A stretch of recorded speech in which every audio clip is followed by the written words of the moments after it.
So, can I welcome everybody to this Energy Institute policy debate? What was achieved at COP26? If that is the subject you're hoping to discuss, then you're in the right place. And it's a very topical time to do so. Only this morning, the Climate Change Committee published its report on this very subject. But first of all, I'm Michael Gibbons, as you can see. I'm the chair of Elexon and indeed the Balancing and Settlement Code panel. And it's my pleasure and my privilege to chair these events for the Energy Institute, who are our hosts. The next slide, Vicky, summarizes for those very few of you who do not know what the Energy Institute is and what it's for. It is a large independent network of professionals in energy.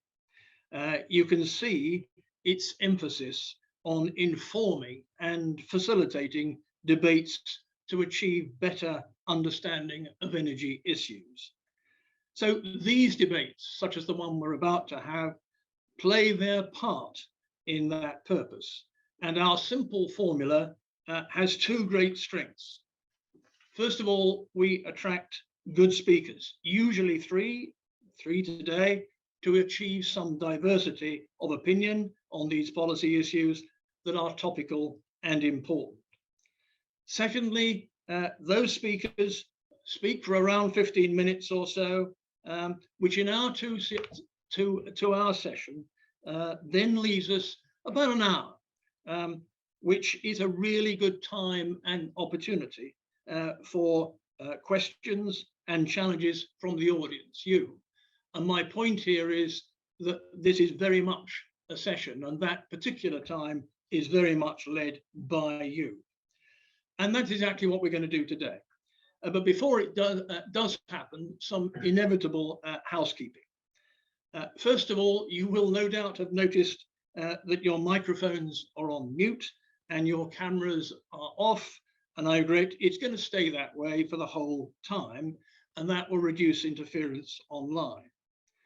Secondly, I give you notice that this event is being recorded, and the good news is that you will all receive a link to the recording immediately after the event. So this is not a Chatham House rule event, and the recording will be hosted on the EI YouTube page. Now, having emphasized how big a part we want and encourage you to play with your questions and comments, and yet informed you that you're all on mute, I guess it's really important that I make sure you know how to ask questions, to comment, how to do so. And you must use the Q&A button. So press the Q&A button, then you will see the questions that are being asked, and you will be able to pose your own questions. You can support other questions which uplifts them in the order of priority being asked. I don't see an open question so far, so I assume that's all clear. We're going to proceed by me introducing each speaker in turn. And as I say, they'll speak for about 15 minutes. At the end of each contribution, I shall ask you, only if there are any questions at that point, to clarify or to explain what may be unclear in what the speaker who's just spoken has said. And that's because I would prefer, and I think it'd be better for all of us, if questions or challenges about the issues, the opinions, the ideas, I think it'd be much more interesting for them to be capable of being discussed by all the speakers, who will then represent a sort of panel at the end. And by the way, you can and you should ask questions in the Q&A function at any time. So probably after what has been a rather lengthy introduction, and because many of you will already know much of that anyway, as Jeremy Paxman usually says, let's just get on with it. And our first speaker is Dr. Matthew Webb. He is Senior Policy Advisor, International Coal Transitions in BEIS. Matthew leads that team within the International Climate and Energy Directorate of BEIS and works with the Cabinet Office on the COP26 energy transmission campaign. which I'm sure he's going to explain to us. Matthew, we're looking forward to hearing from you. The floor is yours. Thank you, Mike. Well, it's a great pleasure to have a chance to talk about some of the outcomes at COP26. I should probably give you a little bit of context to some of the remarks I'm making. As you quite rightly said, I work in the international climate change section of BEIS, so Business and Energy Industrial Strategy. And we've been working in tandem with our COP unit colleagues to deliver ambitious outcomes for the COP26 presidency, obviously with a very strong focus on the summit that's just taken place in Glasgow. But obviously we now hold the presidency for this year, so we're taking a bit of a well-earned pause, but the work continues, and perhaps we'll come on to that a bit later. And like with other departments, BEIS was very much at the heart of trying to deliver on the energy transition agenda, working with COP unit. So I was going to try and set out the context of what we were trying to achieve, and just walk through some of the outcomes that we thought were important, and perhaps try and just give a sense of how they fit together, because as people will appreciate, the energy transition space is quite large, and when you try and address change in that space, and ambitious change in that space internationally, you need a number of tools and devices and alliances to take into account different country contexts. So what I'm going to say is quite lengthy in some ways, and I think one of the challenges we had perhaps at COP was just trying to communicate clearly the breadth of the initiatives that we put in place, not only in the energy sector, but then put alongside the other action days, which sort of were a focus of the first, particularly the first week, but over into the second week too. And before I do that, I mean, if you saw me at all at COP26, you may have seen me in the margins, running up and down hastily in the large on the Thursday, trying to sort of make sure that 6 hours of live web streamed events on energy all went off without a hitch, which was quite a thing. And I'd be interested in other views as to how it all came across, really, having been sort of burrowed down in the room on the day. The main thrust of the campaign was really to build on this coal to clean shift that we need to see globally. It was very much building on some of the UK experience in terms of moving quite quickly away from coal over the last decade, particularly to offshore wind, which has been a particular success story. But trying to think about that not just in the UK context, but how do you frame that in a global context with a much tougher change that's coming up ahead in terms of moving not only countries with high energy growth needs, energy access needs, but actually very large installed coal capacity, much greater than we've been retiring in the UK. So the way we tried to approach the work for Glasgow was to think about how we can build really powerful, ambitious alliances on this coal to clean space. So we worked very hard. I'm going to take you through some of these. We worked very hard to sort of increase the strength of the number of countries that are actually clearly exiting coal. So we, for a number of years, have been running this Powering Past Coal Alliance, which has been expanding steadily. But that was, for the credibility of our work, we needed to show that the OECD were moving faster. More of the OECD were moving faster, and particularly towards the 2030 date, where to keep 1.5 in reach, coal needs to be leaving the energy mix within the OECD. So we were very pleased to keep growing that coalition. Actually, over the year to the Glasgow summit, that coalition expanded from around 100 members to nearly 165. So just, again, it's a very visible marker to say that, you know, countries are moving and increasingly moving fast. And we were very happy to welcome countries such as Spain and Chile last year, and Chile at the summit. That's an important piece to keep moving, but obviously we were very keen to then, over the course of the presidency and in the run-up to the summit, build a stronger dialogue with countries that had different energy needs and more challenging energy needs with respect to the shift from coal to clean. So one of the key pieces that we built in the run-up to Glasgow was this new Energy Transition Council. Now, it's something that I'm really proud of the team for working on, but it's something that perhaps was never front and center within the sort of media spotlight, because it was definitively designed to be more of a space for dialogue between ministers. And so it started a year before Glasgow and had 3 ministerial sessions before we got to the summit. And the point of that dialogue was to actually get ministers together from countries where there was still a serious consideration of new coal, countries such as Indonesia and Vietnam, countries where they were looking to leapfrog coal altogether, countries like Kenya and Nigeria, but also the major economies such as South Africa and India within that dialogue, where the transition challenge is really a hard task that's going to have to be overcome over the next 2 decades.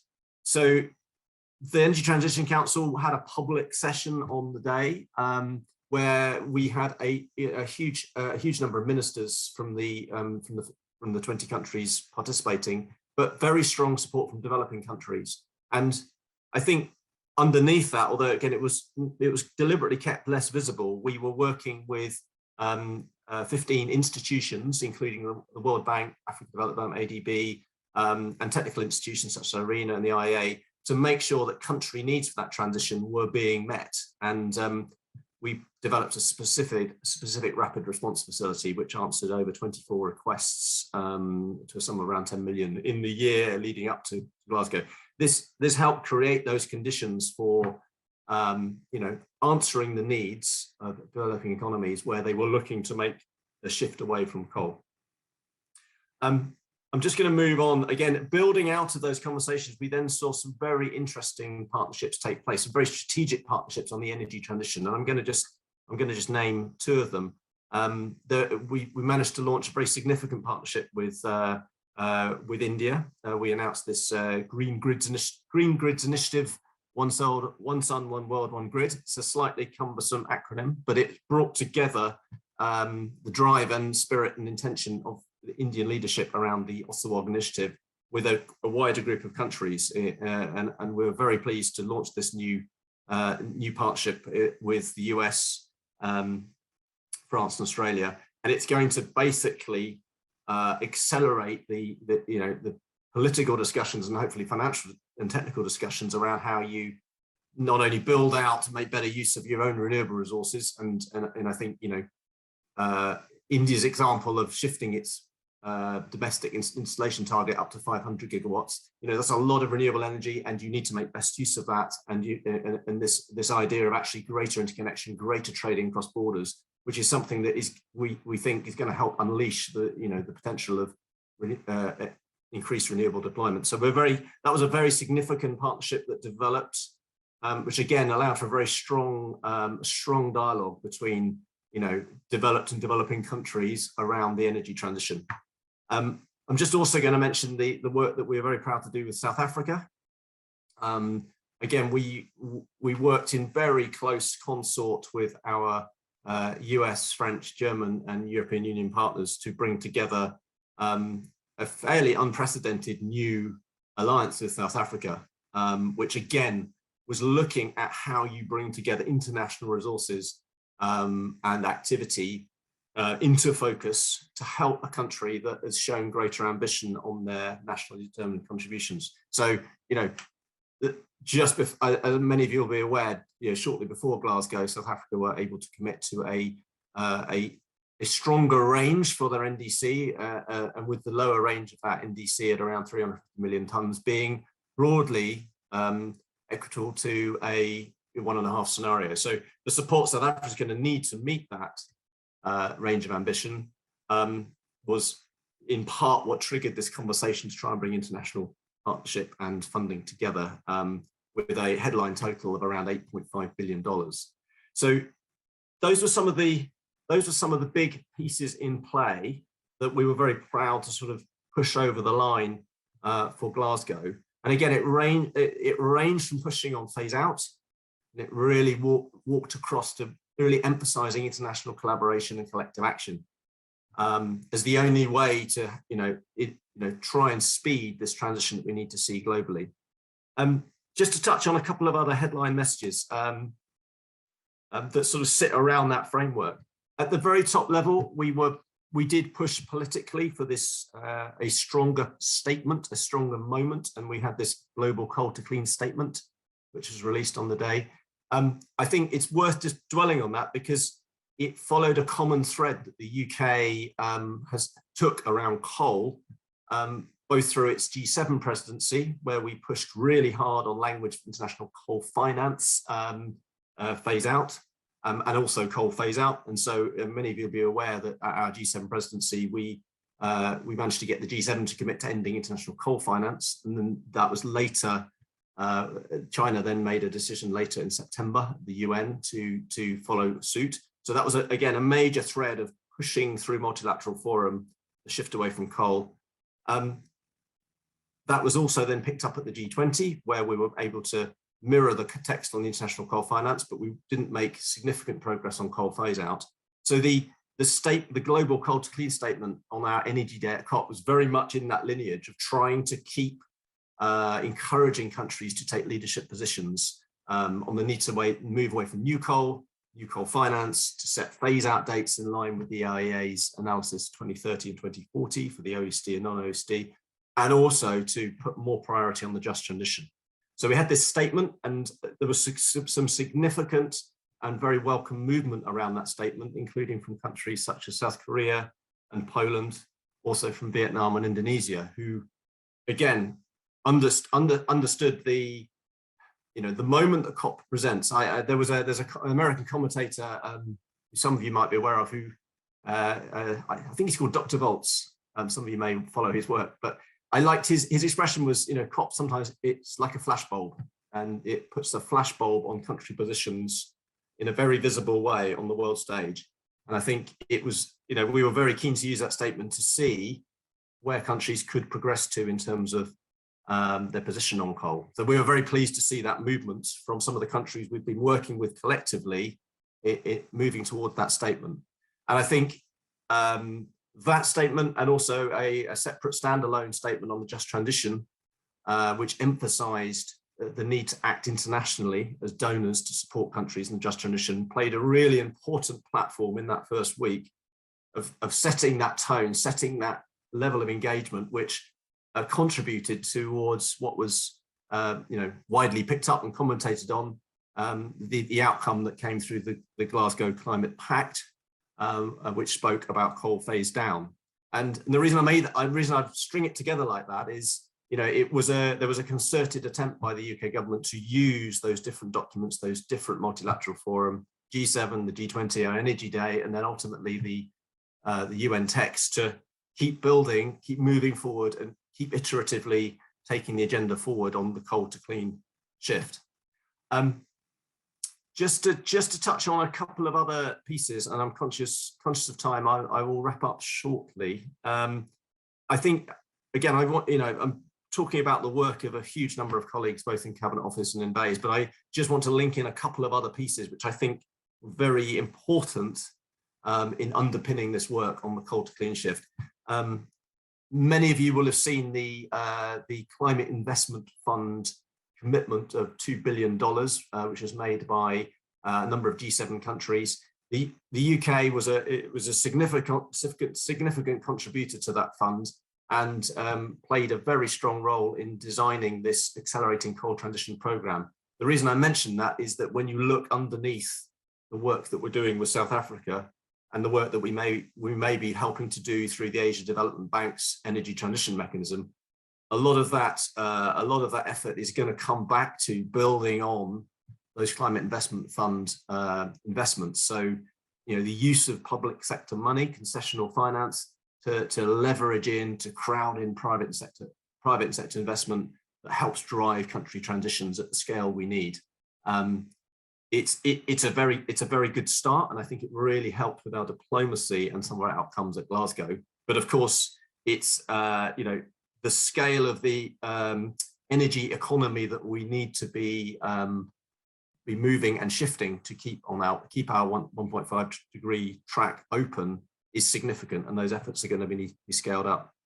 I was just going to mention one final point, which I think is also again slightly to the side of this agenda. If you take this coal to clean agenda, we were also very, very pleased to make progress on the move away from international fossil fuel support. And this was largely through again another declaration around the support for the clean energy transition, but it built on a lot of work by colleagues last year to enable the UK to take a much stronger position around its support overseas for oil and gas projects. I'm sure many of you will remember vigorous debates last year about you know, gas projects and whether the UK should be supporting them. We were able to take a very strong position in March this year to say that we would no longer support those projects except for very tightly defined circumstances. And again, one of the really exciting things was to be able to launch I think it was 34 country declaration, including countries such as US and Canada and France and Germany, who have committed to look at setting similar stipulations in 2022. And I mention that because I think that's you know, it demonstrates that this move away from coal, support for coal, is now rapidly moving into consideration of support for oil and gas. And I think that's you know, a trend we're likely to see accelerating. I'm going to pause there. Really look forward to taking questions and in the panel session to follow. But I hope that gives a sort of overview from a official insider perspective as to what we were trying to achieve and where we saw some of the significant advances in the run up to Glasgow. So maybe back to you, Mike. Thank you very much, Matthew. Please don't switch off. I certainly have a clarifying question that I'd like you to answer before we go on to the next speaker. But I note we've already got one question in the Q&A. I hope there'll be many more. That one's an issue about policy, which we'll leave, as I said earlier, until later. And I noticed, Matthew, in what you said, a fair amount of information, useful information, in terms of the supporting organizations that have been set up, the various partnerships, and a very clear theme of moving away from coal. And people may wish to ask questions about those things. My clarifying question is this. Very early on in what you said that the period of the UK presidency of the COP extends until next year. I think it actually extends until November. I certainly wasn't previously aware of that. And I'm not quite sure how that came to be the case, in the sense that the UK presidency had a lot of time before Glasgow to prepare. Why do we have that time before the Egyptians take over? Why don't the Egyptians get preparation time? That's the clarifying question. No, that's it's a great question. And so what happens in practice is the baton passes. So you know, in reality, you know, the Egyptians have been confirmed as the next host. They will start to make their preparations and start to set their priorities. Obviously, we've created quite a lot of momentum. We've created quite a lot of partnerships. We've created the process of next year is, you know, it should be a smooth one, whereby, you know, we need to keep up the energy levels, keep up the implementation. I think several commentators have already said, you know, there are a lot of commitments, there are a lot of forward-looking commitments. So we need to make sure that, you know, these new partnerships, these new initiatives really start well.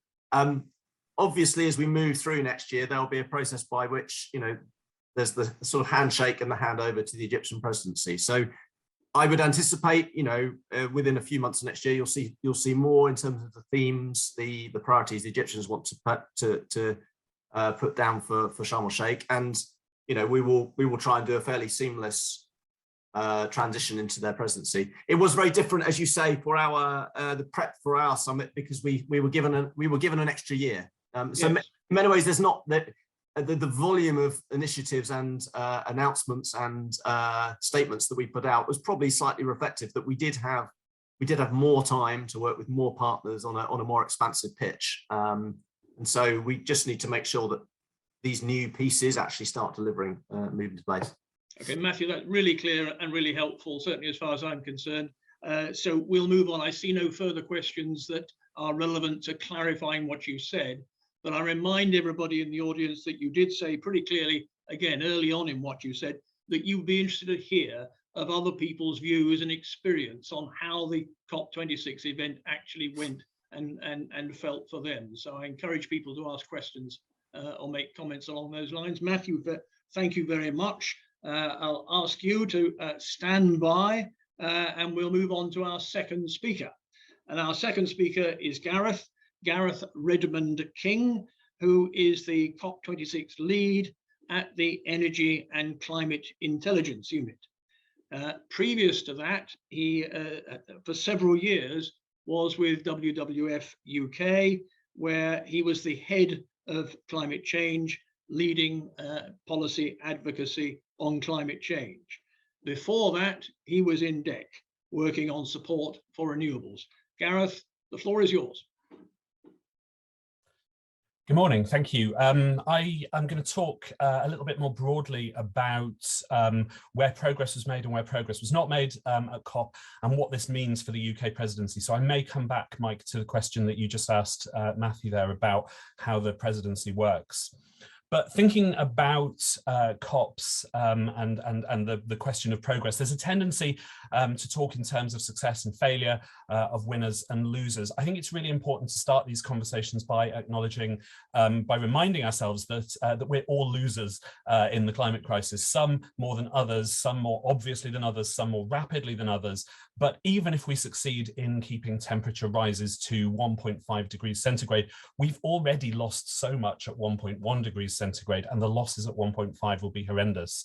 They get even worse beyond 1.5, and the UN process that we're talking about here, the COPs, is about minimizing and managing those losses and working to avert worse, even worse, and worst possible consequences.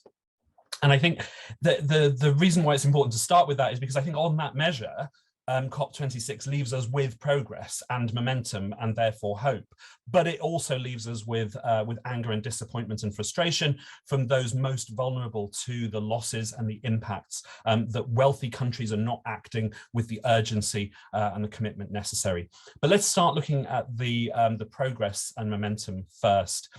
So COP26 was originally timed, thank you COVID, was originally timed 5 years after Paris. So it was the first stage in the Paris Agreement ratchet mechanism to lever up ambition on climate action over time. So it's a pretty big deal that we leave Glasgow with a commitment to speed things up, actually to act sooner than that 5-year ratchet process for the next round of nationally determined contributions. Those are the emissions pledges that countries make.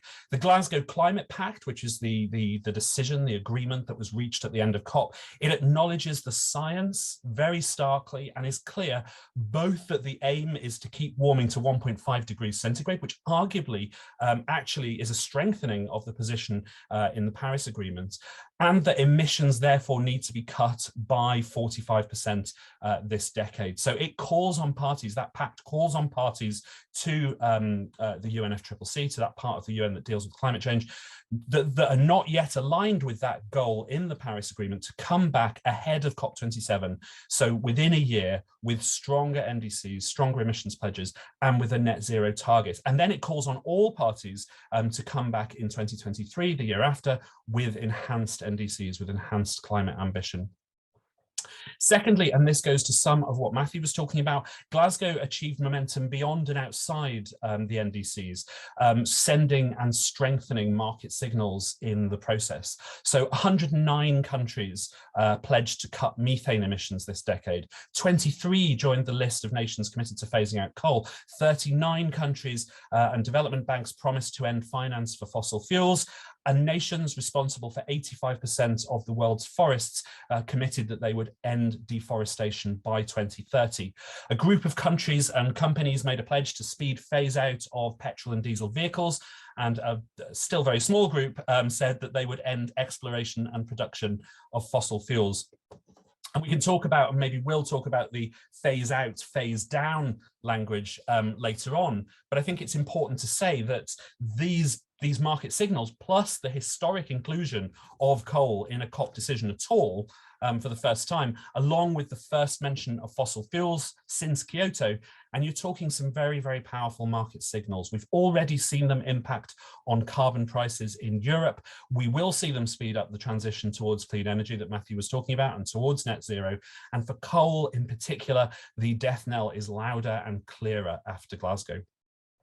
Thirdly, and firmly in the progress column, albeit a little bit in the techie column as well, Glasgow finished off the Paris rule book, the mechanisms by which the Paris Agreement will be made to work. So that's things like transparency rules, 5-year timeframes for those emissions pledges, and the framework for carbon trading markets. All of those eluded the last couple of COPs. All are really important to driving ambition and avoiding cheating, avoiding people finding loopholes not to do what they said that they were going to do. The Article 6 arrangements, those carbon markets, they leave something to be desired, but they definitely moved a long way on from where the previous discussions have been and avoided the worst risks of double counting that could have undermined the wider Paris Agreement framework for emissions cuts. So then we come to the other side of the balance sheet where there was not enough progress, and that was on support for developing nations. There was progress, and this owed a lot to stronger alliances amongst nations from the global south working more collaboratively. But that there was progress worth banking was clear in the closing plenary session of COP. Small island state after climate vulnerable nation accepted the weaknesses of the agreement and the last minute language changes in the interests of not losing what had been achieved. And that included a doubling of finance committed to supporting countries in adapting to climate impacts, a process agreed to define a global goal on adaptation, which has been in the Paris Agreement from the start, but has made no progress so far until Glasgow, as well as a process to operationalize technical support and assistance to climate vulnerable nations on the loss and the damage that they face from climate impacts. But all of this came with significant shortcomings. Most starkly, there was no financial facility made available for loss and damage. This, we can be sure, will be the focus of the coming year's work that was agreed in Glasgow on loss and damage. But there was also, in terms of shortcomings, the failure on the part of rich countries to live up to the promise that they made of 100 billion a year for developing countries to support them in climate action and climate adaptation. That was acknowledged very bluntly in the final language in the Glasgow Climate Pact, noting with deep regret that the goal has not been met, urging in detail the work needed to deliver on it. And all of this was made more stark by the fact that that 100 billion, which is comparatively small in comparison to some of the money that was being talked about in relation to mitigation, cutting emissions in that first week in some of those sector deals, also that it was at a COP where COVID had conspired to make it not possible for some officials and people from civil society from certain parts of the world to be there, and there was not progress yet on balancing the finance for developing nations between cutting emissions and adapting to climate impacts and between loans versus grants. So this all, the progress and the lack of progress, all means that there is a significant amount to do for the UK presidency over the course of the next year to implement the Glasgow Climate Pact, to make further progress to secure trust and confidence of developing and climate vulnerable nations ahead of COP27. Just to come back to that question about the UK presidency, what the The presidency of the United Nations Framework Convention on Climate Change rotates between 5 different groups of countries, UN groupings of countries. This time round was the group called Western Europe and Other, which encompasses a lot of other, but that's why it was hosted in Europe, and that's why the UK and Italy were co-hosting this. The next COP is hosted by the African group, and that's being hosted in Egypt. The presidency begins on day 1 of COP. So the UK presidency formally began on the 31st of October at the start of COP, and it formally ends on day 1 of COP27 when it hands over to Egypt. In practice, the existing presidency and the incoming presidency tend to work very closely together. That's what the UK has been doing over the last 2 years with the Chilean presidency. Obviously, it would normally be 1 year. Again, thanks COVID. But this year, of course, the UK will start that work with the Egyptian presidency and will hand over to Egypt in Sharm el-Sheikh next year. That means there's another 11 months of the UK presidency. I would suggest there are 5 areas of focus for the UK over the course of that time. The first is resourcing the presidency team. So the UK government now needs to ensure that the team is fully staffed, experienced, resourced, and most importantly, to make progress beyond this, the big sort of headline grabbing event of COP26, it needs to retain the full authority of the Prime Minister to be able to drive delivery within Whitehall, across Whitehall, not just of the UK's share of the Glasgow Climate Pact as a party to all of this, but also the continued UK climate leadership that helps leverage action from other nations.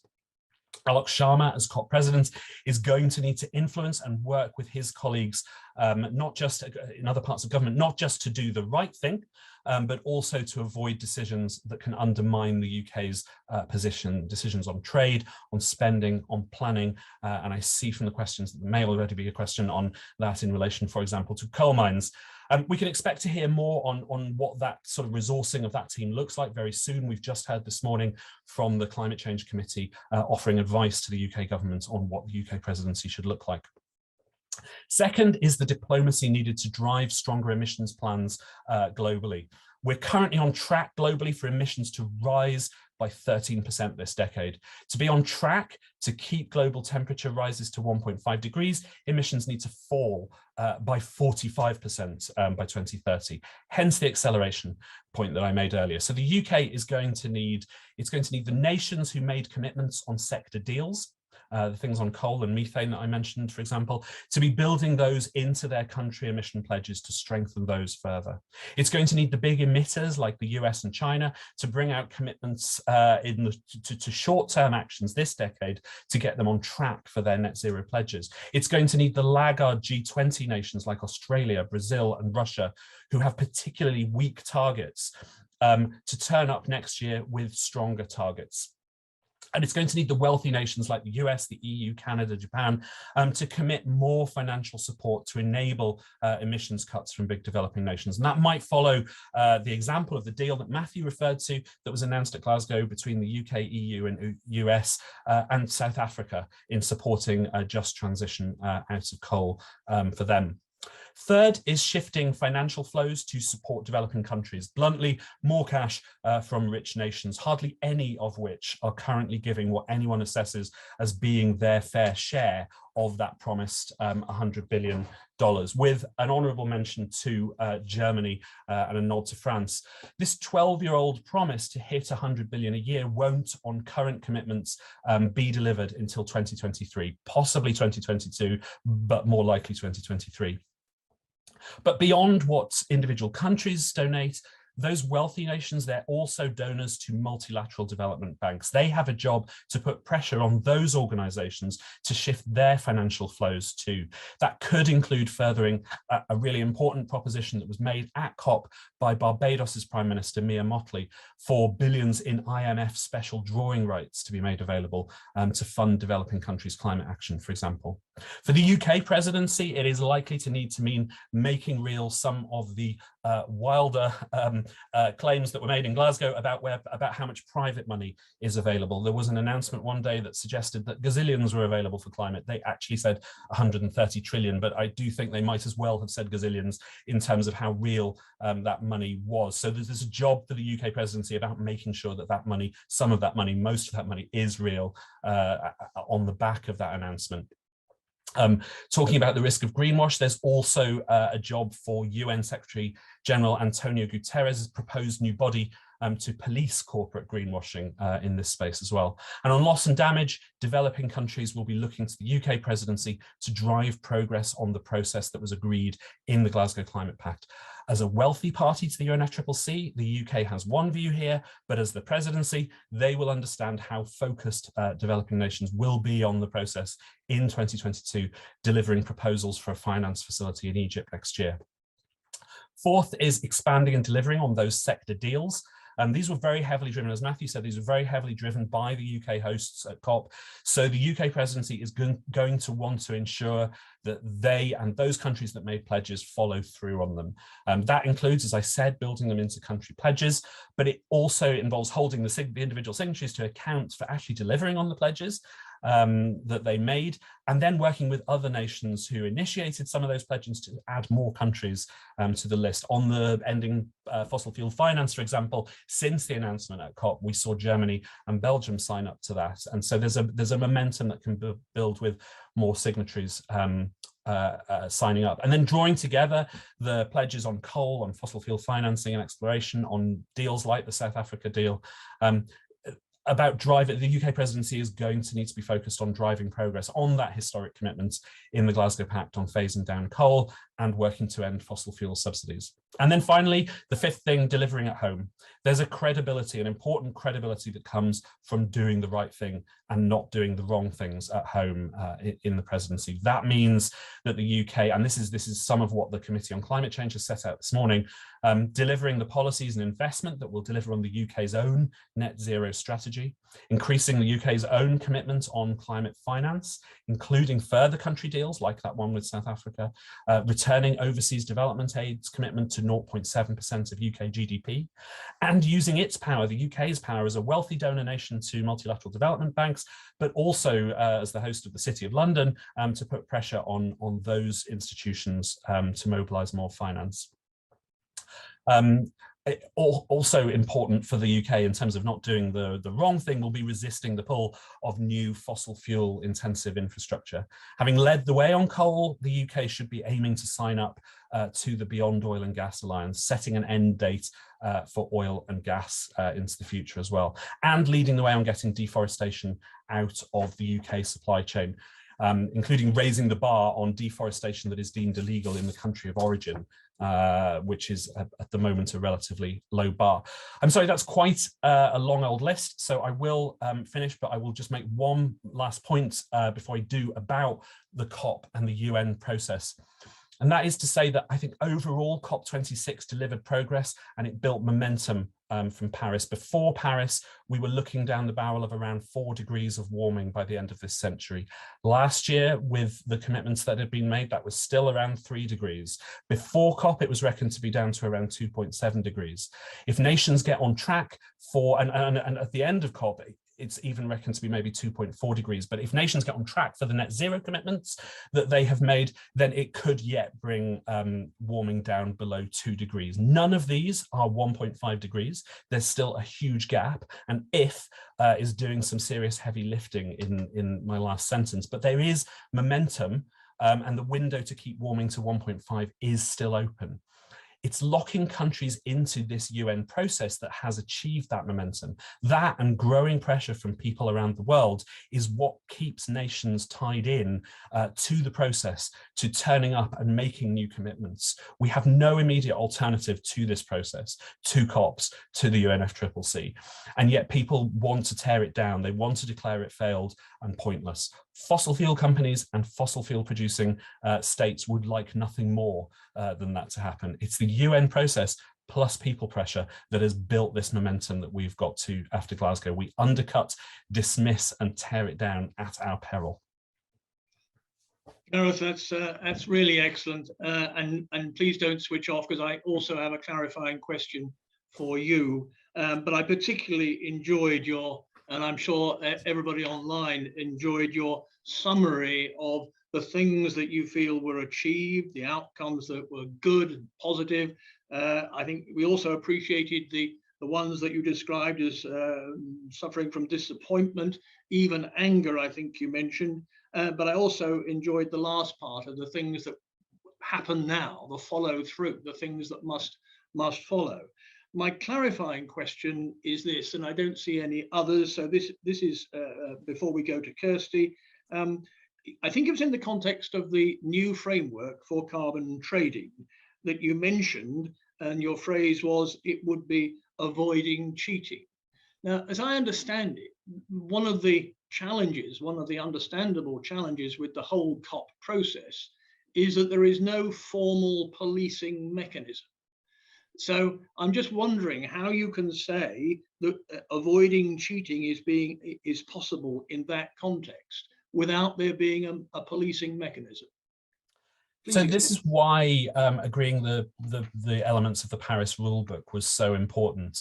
One of the things that was not there until that was agreed in Glasgow was a common framework for how countries report their emissions. So there are some very big emitters who haven't formally submitted detailed inventories of their emissions for quite a few years now.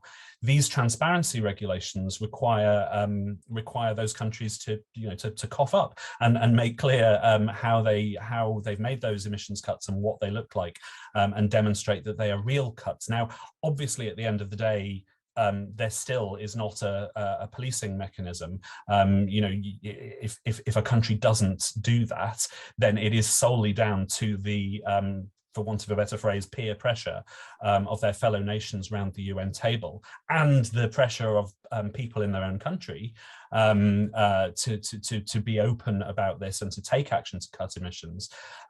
But so far, that story of momentum and that story of nations committing to turning up to these conferences and making commitments and strengthening those commitments, committing to net zero targets, that collective pressure of the process has worked. And so having those agreements in place about what can and can't be counted in carbon markets, about what can and can't be counted as emission cuts in how you report, and in keeping those targets to an agreed common time frame, all of those are incredibly important to making it harder for anybody to try and avoid the to try and get around the rules. I got it. Thank you very much indeed, Gareth. Basically, you're saying it's particularly strong peer pressure, and I think in the words of Matthew, it's the spotlight being shown on the whole thing that provides the pressure to avoid the cheating you were talking about. Thank you very much, Gareth. I'll invite you to stand by as well, and we'll move to our final speaker, who is Kirsty Gogan FEI. She's the co-founder of Terra Praxis, which is a non-profit organization which works for the prosperity and decarbonisation. And she's the managing partner of a consultancy focused on accelerating zero carbon technology. She's got a really impressive CV, which I'll summarise for you as chairing the UK government's Nuclear Innovation Research and Advisory Board Cost Reduction Working Group. She co-founded Energy for Humanity. She's on the board of a US NGO, Nuclear Innovation Alliance. She's on the board of a French NGO, Voices of Nuclear, and she's a NED on Powerhouse Energy Group PLC. And previously, like Gareth, at DEC, 10 years ago. Kirsty, we're looking forward to what you have to say. Over to you. Thank you. Thank you very much for having me. It's so fascinating, these reflections so far. So in addition to what we've heard, I'll try to add some of my impressions from COP. I've been going to COP since Paris, COP21, when I brought 4 of the world's most famous climate scientists to host a press conference at COP21, arguing for nuclear energy to be included. It had until that point been excluded entirely from the climate negotiations, which is kind of shocking, really. And that certainly has changed. And this year I definitely saw really a kind of unprecedented representation for nuclear energy, appetite for nuclear energy at the COP. So that was one impression, which I'll come back to in a moment. And the other really was the sort of presence and representation from the global South. And that sort of takes me to my kind of three big themes that I'd like to discuss, which are climate emergency, climate justice, and then climate reality as well. But first, let's just sort of take a moment to see, like, because the key metric from COP really is, you know, the expected warming trajectory that we're on. And we heard a moment ago from Gareth that prior to Paris, there was an expected warming of almost 4 degrees, 3 to 4 degrees of warming. And after Glasgow, the sort of projection is that we're on around about a 2.7 degree warming trajectory. So, you know, that's, for those of you paying attention, still quite bad. Like a 2 to 3 degree world is a very dangerous, insecure world. In fact, I think history will judge the characterization of climate as an environmental issue, when actually it's a humanitarian issue, it's a risk issue, it's a food scarcity and water stress risk, it's a biodiversity and habitats loss risk. So, you know, there's it's really our kids growing up into a very insecure world. That's what we're talking about. And, you know, frankly, you know, I don't have a huge amount of confidence in that projection, because firstly, it depends upon all of those commitments being met, the deforestation, the methane, the NDCs, all being, you know, fully delivered, which is in itself a major caveat.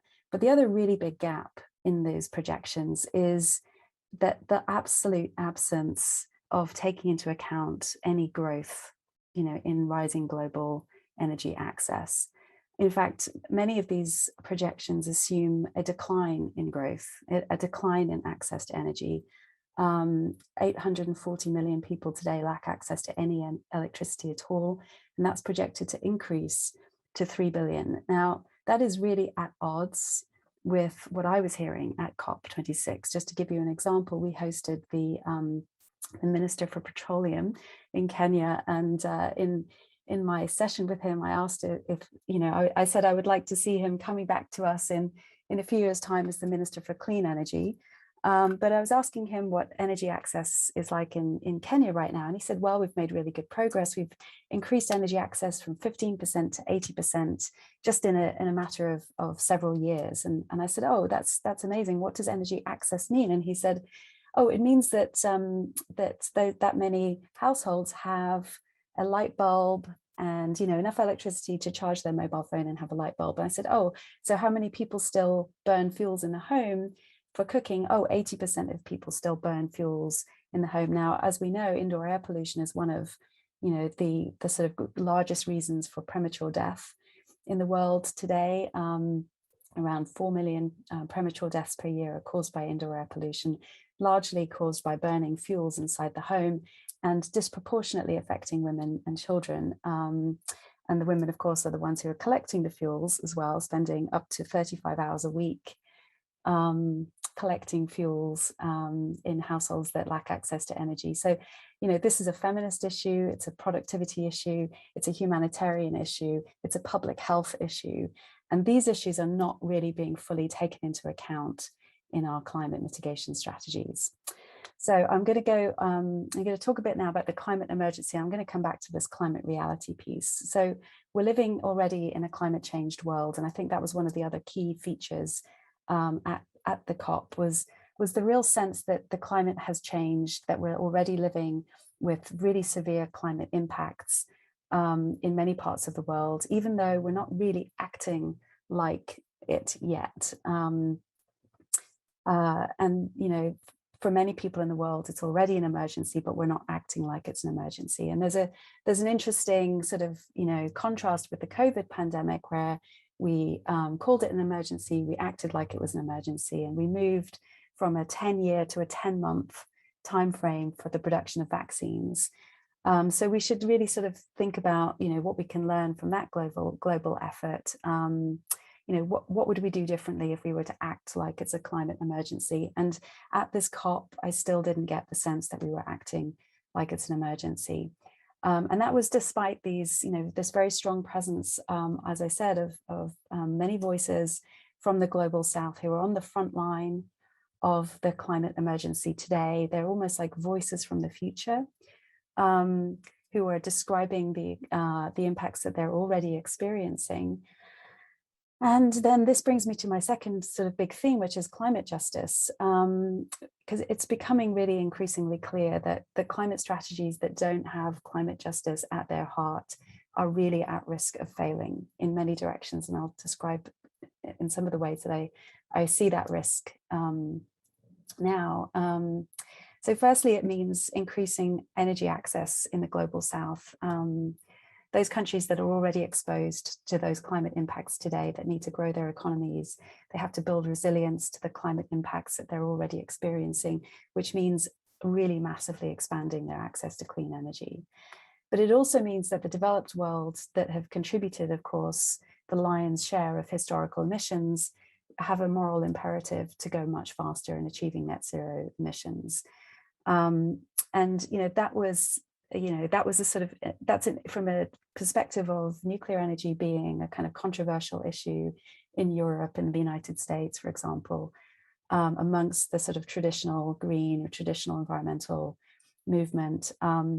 It's really becoming sort of increasingly socially unacceptable to be prematurely shutting down clean energy generating infrastructure and failing to reduce our own emissions in light of this moral imperative to go much faster at reducing our own emissions. And certainly, you know, the people, the organizations, the governments that we hosted at our events from the Maldives, from Kenya, from South Africa, from Uganda, were very, very clear that from their perspective, the developed world must go faster, and that this kind of slightly indulgent tendency to have technology preferences really doesn't seem very appropriate in light of the climate emergency.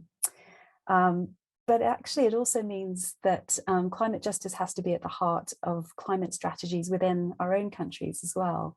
And we really can't be imposing costs and hardship on the poorest and the most vulnerable in our own societies. And at COP26, one of the really live issues was the big questions around President Biden's climate strategy in the United States, which was essentially being sort of held to ransom by Senator Manchin on the issue of coal. So even in countries with old coal, like in the United States and Canada and in Europe, it's incredibly controversial and difficult to expect that we can just abandon those assets, we can just abandon that infrastructure, just shut down that infrastructure, because it's devastating for those communities that are built around those coal plants that depend upon them for jobs, for socioeconomic benefits, for tax revenues. And we had Jerome Foster, who's the youngest ever appointee to the White House, as the climate advisor to the Environmental Justice Advisory Committee. He's 19 years old, amazing, very accomplished person.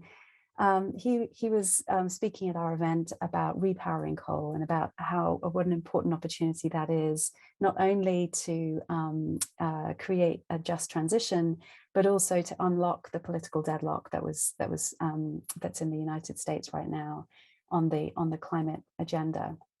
And I want to go on speak a bit more about this coal issue, actually, because obviously it was a major theme at the COP.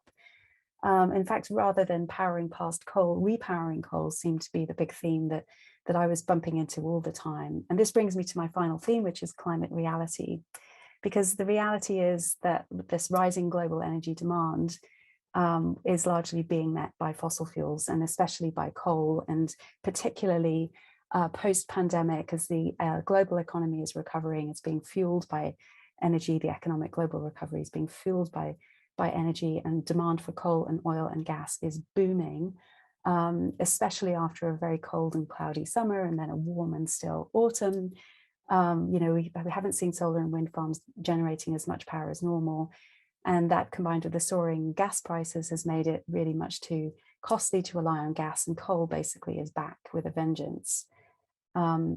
So, you know, I didn't get the death knell of coal, actually.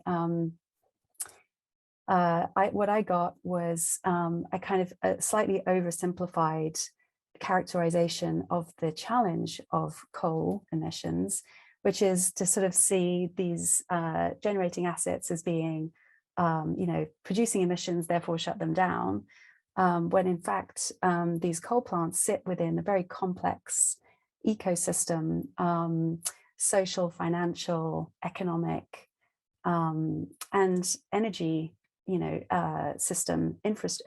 ecosystems. And it's really not that straightforward to just think that we're going to just, you know, take these out of the equation. But in addition to that, there's a real gap between the kind of the modeling that we seem to kind of repeatedly do at these COP events, that lead to all kinds of pledges and, you know, revised targets, and then everyone just goes back to business as usual immediately afterwards. And it's sort of helpful maybe to think about why that is. Why is there such a gap between the modeling and the aspiration and the reality? So I have three reasons for that. So the first is the scale of the challenge, and, you know, the sequencing and the time sensitivity of the net zero challenge, which involves just a massive simultaneous infrastructure build out in every country in the world over the next 20 years, just represents an unprecedented logistical challenge. And the challenge isn't only about building enough clean electricity generation to power the world, but to do so while building the infrastructure required to decarbonize other sectors as well. And that includes heat and industry and transport, with all of the social, the political, and the financial implications of that. Those financial, social, political implications, you know, they're not represented in the energy systems modeling. The cost and the speed and the scale are not represented in the energy systems modeling. Just to give you an example, in Iowa, for example, the windy state in the United States, the National Renewable Energy Lab sees 590 gigawatts of technical potential for wind in that state. And that gets incorporated into the net zero modeling. And then there's a sort of an assumption amongst policymakers that somehow that's going to get delivered and then we will meet our targets. In reality, we've done some analysis of looking at Iowa in particular, and we found that over the course of a decade, 11 gigawatts of wind was built. And by the end of that decade, 2/3 of the counties in the state had restrictions or moratoria on any more wind being built. 11 gigawatts of the 590 technical potential. So there's one reason why, you know, we're really not achieving the targets that we're setting for ourselves, because we're not interrogating them for feasibility. Secondly, growth. So all of the models assume, as I said, that there wouldn't be any growth. In fact, there might be even less energy access in 2 decades time than we have today, which, you know, firstly is kind of deeply, you know, undesirable, it's unethical, but it's also really unrealistic, because it's a really high priority for all of these countries to give citizens access to energy. And they need to do that because they need to build their resilience to those climate impacts that they're already and will increasingly experience. Now, if we were to just bring the whole of the global population up to the average level of energy access in the world today, which, by the way, is something a lot like what people have in the Czech Republic, that would mean tripling or quadrupling the global energy infrastructure, just to bring all the, you know, the highest energy consumers down to the average, and then the lowest energy consumers up to the average, create an average across the entire world, 3 to 4 times our global energy infrastructure. That is not taken into account, that kind of level of growth that will be needed in our energy systems modeling. And the real risk with that is that rising global energy demand will continue to be met by fossil fuels, and particularly the risk is that it will be met by coal. Now, coal is one of the major sticking points, as we know, in the final COP26 agreement, and the language was changed from phasing down to not out. And actually, there is one example of a modern industrialized economy having demonstrated a successful transition from coal in a single decade. And I'm very curious whether anybody listening can name that place, knows which modern industrialized economy has fully phased out coal completely. And it's not the UK, by the way, because we were using coal, unfortunately, right after COP because of the energy crisis that I mentioned a moment ago. Today we have around 2,000 gigawatts, 2 terawatts of coal being used in the world today, and most of the projections indicate that we'll still have 2 terawatts of coal still generating in the world today by 2050, which just on its own, by the way, will swallow up the entire carbon budget. It will completely derail our climate impact. So it's a very, very high priority. So it's really important that we start being very realistic and clear-eyed about what it means to address that, the single largest source of emissions in the world today. So half of the global fleet is less than 14 years old, and retirement of the infrastructure is really unattractive. It's an unrealistic prospect for many owners and investors. Let's be realistic. There's $1 trillion of unrecovered capital in the global coal fleet. And as I said, even in countries with old coal, like in the United States, like Canada and Europe, the prospect of closing down these plants, the loss of jobs, revenues, socioeconomic benefits is devastating for communities. So we've been looking at a way to repower coal plants with clean heat sources that will enable the continued socioeconomic benefits, retain the jobs, sustain the other revenues associated with those plants, and importantly maintain the reliable energy. So I saw really COP26 as being a kind of a new mega trend. COP26 bringing repowering coal as a new mega trend. And the question really we should be asking is, how do we accelerate that trend to repower coal rather than power past coal, especially in our countries that have contributed the lion's share of emissions. Because really there isn't a solution for coal plants if the only acceptable tools are wind and solar. It's really causing a collision course. It's threatening to derail climate action altogether. And I think this is one of the reasons why there was such a strong emphasis, for the first time at a COP on nuclear energy. There was a lot of announcements made. The Loan Guarantees Office in the US announced $11 billion in loan financing to repower coal plant infrastructure with advanced nuclear technologies. There was announcements from the US State Department about cooperation between the US, Ukraine, Poland, Romania to use nuclear technology to produce hydrogen, to build up energy security, support decarbonization, increase resilience to climate impacts, and also, of course, to build small modular reactors to replace coal. So I was quoted in the New York Times saying nuclear went mainstream at the COP. I think it did. Fatih Birol said, yeah, it looks like nuclear is making a comeback at a conference I was at this week with him. And he said, make sure it stays back. So that's our challenge. Like, how do we change the discourse to get to be more realistic, to incorporate climate justice, and actually make progress on the ground to close the gap between the aspiration and the reality. So I'll stop there. Thank you. Thank you, Kirsty, very much. I found that very clear indeed. I was attracted by the use of the phrase, in your experience, being at COP26. It didn't feel like they were acting like it was an emergency, or words to that effect. And if I may comment, you're absolutely right to observe that there has been recently, certainly, some repowering of coal right across Europe. So it's an interesting reflection of the developments concerning coal, which will come up. So I'm now going to suggest that both Matthew and Gareth join us on screen. And I'm certain that the right place to start asking questions, and there are several in already, and I might try and group one or two, but certainly the one that I'd like to go with first, because it's about coal, and it's probably the most general question about coal. I guess I'll take, actually in the order you spoke, Matthew, followed by Gareth, followed by Kirsty. I suspect you've all got something to say on this question. The developing countries using coal as their energy source need alternate energy sources if they're going to change.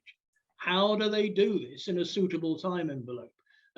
Kirsty touched on it, she may want to come back to it. In the short to middle term, are we talking about existing science or new R&D? How is this actually going to happen?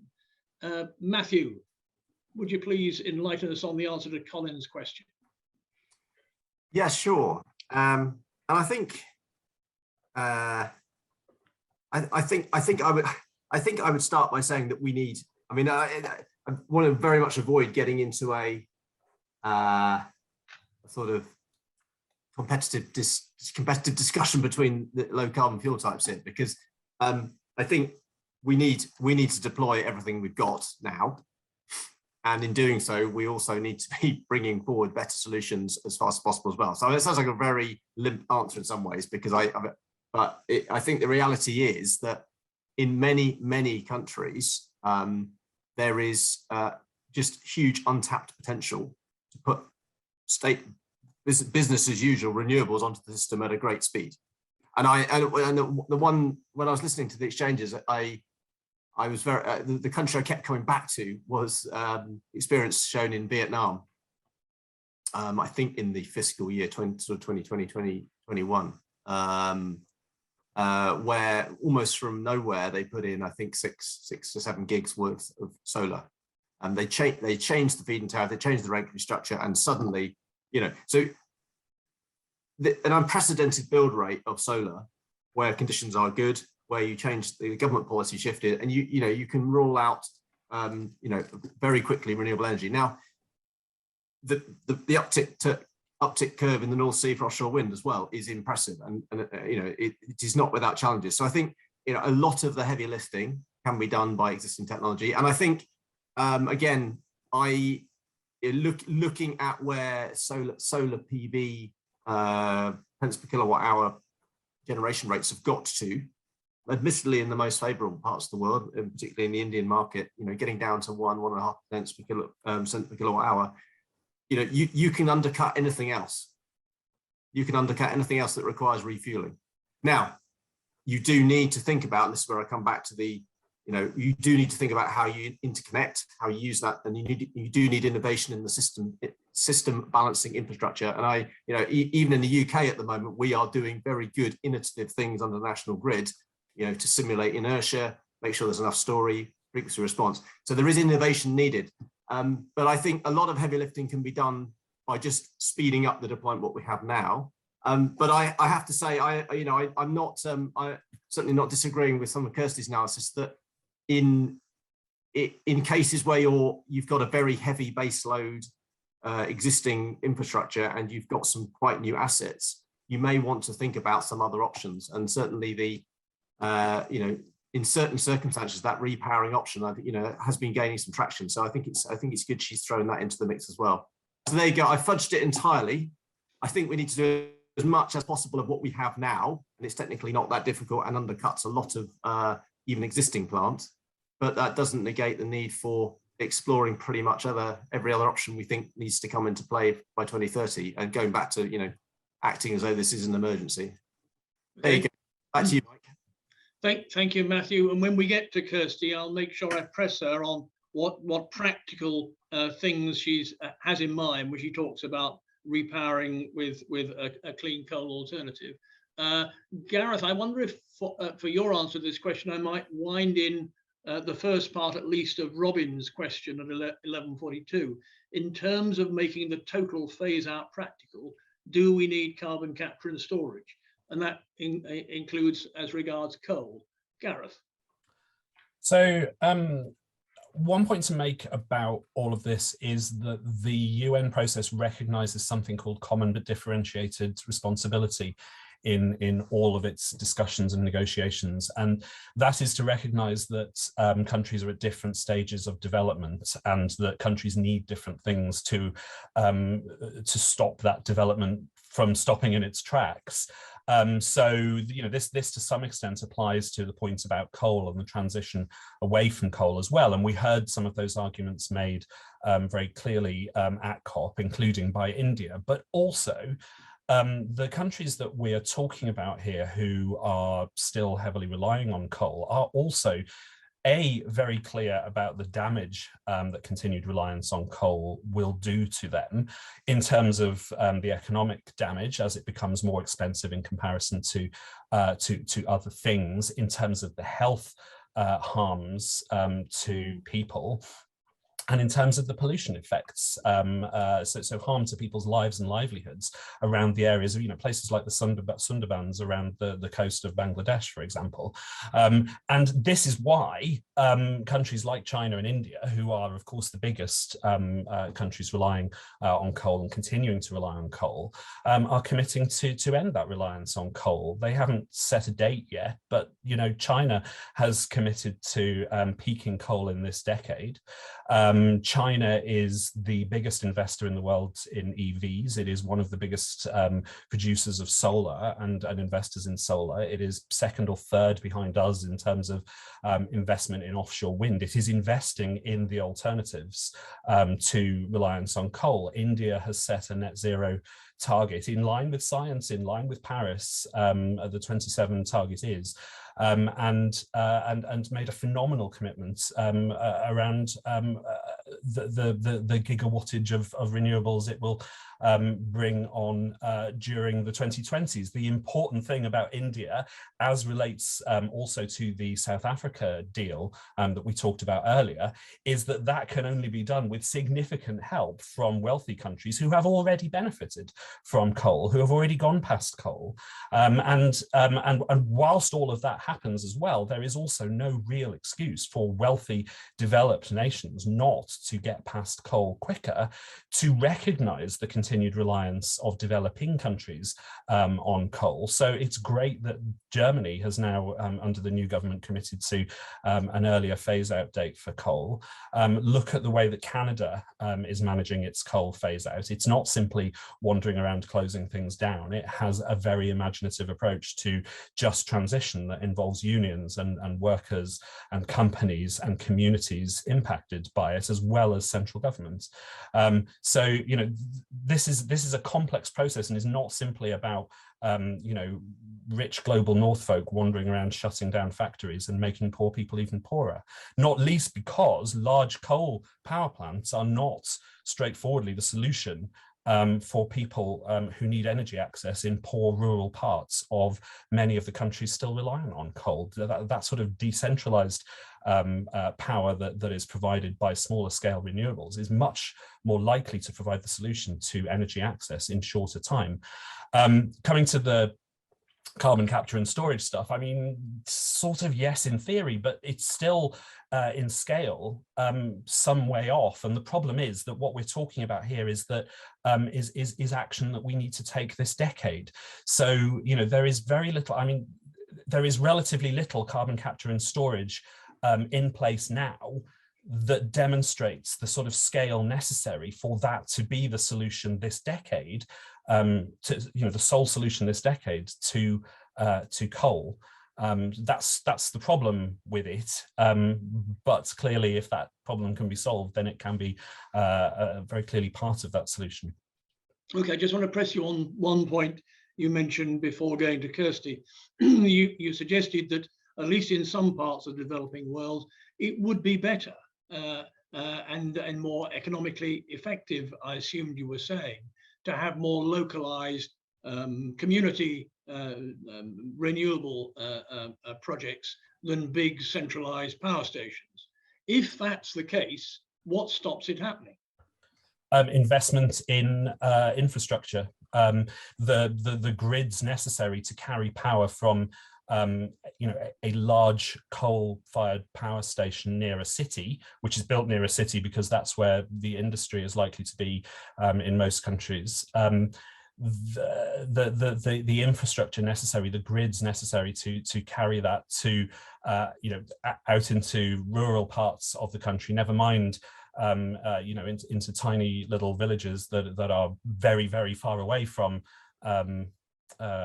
those power plants is simply not there. So it to some extent it's a decision that needs to be helped and supported massively by the climate finance and the support to developing nations that I was talking about earlier. It's a decision about, do you build a massive new grid infrastructure to enable you to carry on building coal-fired power stations, or is there a much more sophisticated and cost-effective mix that you build that relies to a much greater extent on decentralized small-scale renewables for energy access? Thanks, Gareth. So I'm now going to go to Kirsty, and I'll probably linger with Kirsty because I'd like her to answer the coal question, which is already teed off for us, and including carbon capture and storage perhaps in her answer. But I'd quite like then to go on to Bob Barnes's question about growth, since Kirsty emphasised that issue quite a lot. So Kirsty, let's start with the coal question, including CCS, if you can comment. Yeah, thanks. I will. So, you know, just the, I mean, there isn't a single country in the world that has transitioned from coal just with wind and solar alone, right? And so, you know, the people, the governments and, you know, leaders that I speak to from Kenya and Ghana and Maldives and Bangladesh and South Africa, you know, they want to industrialize their economies. They're anticipating, you know, huge urbanization in their countries, and they're planning their energy systems to, you know, to enable that and deliver that and accommodate that. And, you know, so I really think we have to sort of be quite, you know, we have to sort of be responsive to the perspective from those actual countries and their own aspirations for growth, and then design energy, you know, solutions, clean energy solutions that meet that. And there's a reason why many of these countries, Africa, Asia, China, India, are building so much coal and continuing to operate so much coal, because it's delivering that level of reliable and scale and energy at scale that their citizens need.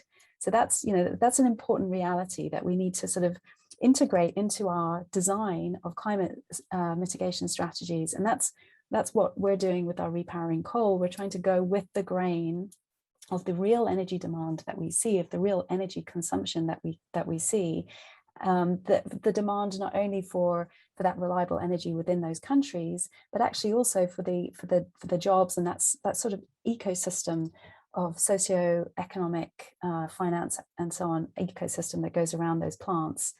And so you asked me to describe you know, what we're actually, how we're proposing to do this. Indeed. Yeah. Okay, so scale and timescales, you know, so we have 28 years to entirely, you know, address, let's say, repower 2 terawatts of coal by 2050.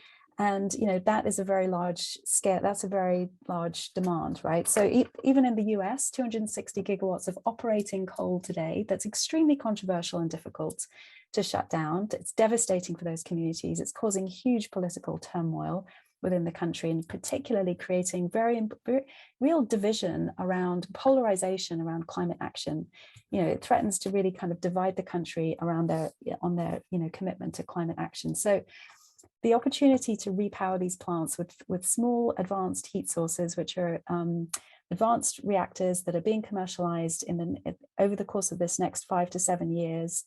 We're designing a building system which is almost like a Lego-based building system that allows you to configure the building to any site or plant requirements that can house these advanced heat sources. We're working with the Department of Energy, we're working with regulators around the world, we're working with the International Atomic Energy Agency, we're working with Microsoft, we're working with KPMG. This is, you know, this is a serious program of work to design a building system that can be deployed in a very fast, very repeatable, very low cost way, and that can be co-located next to existing coal-fired power stations. You basically stop burning coal. You put this new building system in, you connect it via thermal energy storage, which delinks the power island from the heat source island. And you get to continue using the transmission, you get to keep the jobs, you get to keep the energy, but without the emissions. Now, this is really important because actually to achieve the 28-year timescale that's needed, we have to repurpose as much existing infrastructure as possible. One of the biggest risks to our entire transition is building transmission. It's difficult enough to sort of conceive of the land use requirements. And, you know, there needs to be a bit more work done on this, like actually mapping the land use requirements to build all the new clean energy generating infrastructure that's needed, never mind all of the transmission. And it's actually in the transmission that it gets really sticky. If you could repower all the thermal plants in the United States, the coal and the gas plants, by the way, then you could reduce the need for new transmission by 40%. And that really could make all the difference between us getting to zero and not getting to zero. And one of the kind of key themes that we need to be highly focused on is risk, the risk of failing to decarbonize. And I'll just say one other thing quickly about CCS. So yeah, I mean, we're going to need a huge amount of negative emissions. There's no question about it. We have to extract carbon from the atmosphere. Atmospheric carbon removal will be necessary at a, hundreds and hundreds of gigawatts scale, by the way. I mean, never mind all the other stuff that I said about rising global energy demand, tripling, quadrupling our global energy infrastructure. What about negative emissions? Well, one of the papers that we're going to publish, I think probably hopefully next week, is on the opportunity to remove carbon dioxide from the atmosphere using cooling towers. Now, you could use cooling towers at existing nuclear plants, or you could use cooling towers at the repowered coal plants. About half the coal fleet has cooling towers. You can remove, we estimate, around 500,000 tons of carbon from the atmosphere per gigawatt per year at a cost of less than $50 a ton. This is a very, this is the largest carbon removal opportunity that you've ever seen, and it's definitely by far the cheapest using those cooling towers. These are the kinds of solutions that I'm interested in delivering and deploying, because they're actually delivering at a terawatt scale, which is the scale that we need within the time scales we need. I'd just like to press you on this before we come to the growth question, because if you and I'm really interested in the repowering project that you talked about, and love to hear more outside the meeting, and not least because it's a really important practical, by the sound of things, working up the practicalities proposition for making a real difference. That's exactly it. Yeah. I wasn't aware of that when you made your comments. I thought you were going to say, well, why not use biomass? Because moving away from the coal station to a nuclear facility, even next door, and using some of the combined facilities, it still strands the asset and requires new investment. Whereas, to some extent anyway, biomass does avoid both those problems. Are you a champion of biomass or not? No, I'm definitely not.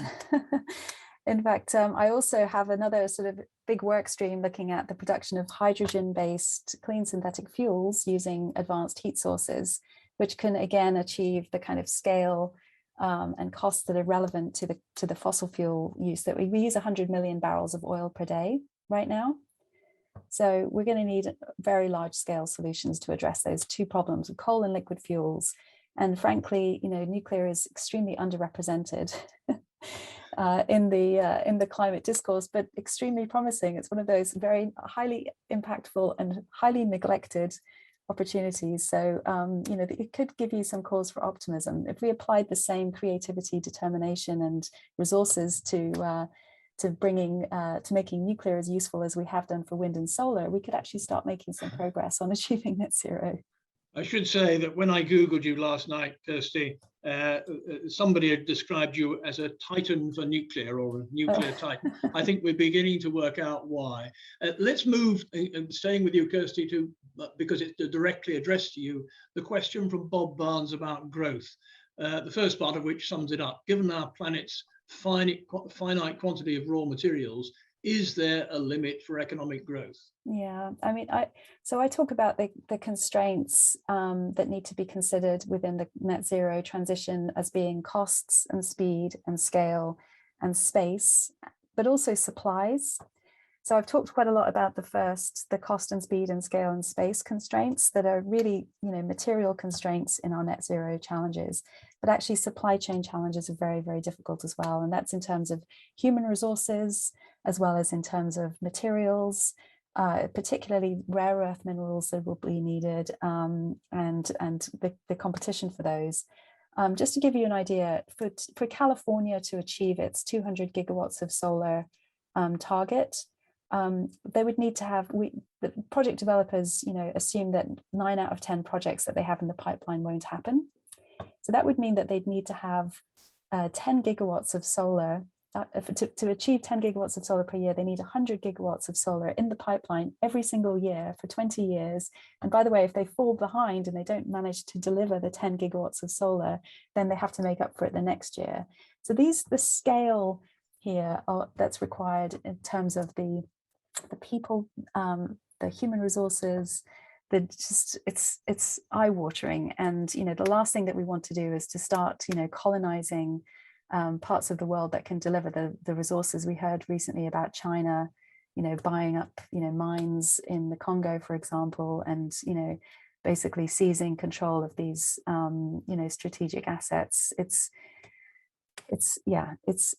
very challenging. One of the reasons I do support nuclear as an environmentalist is because it has a tiny environmental footprint, and it also has an unbelievable power density, all of which contributes to a tiny life cycle footprint in terms of resource use across the board.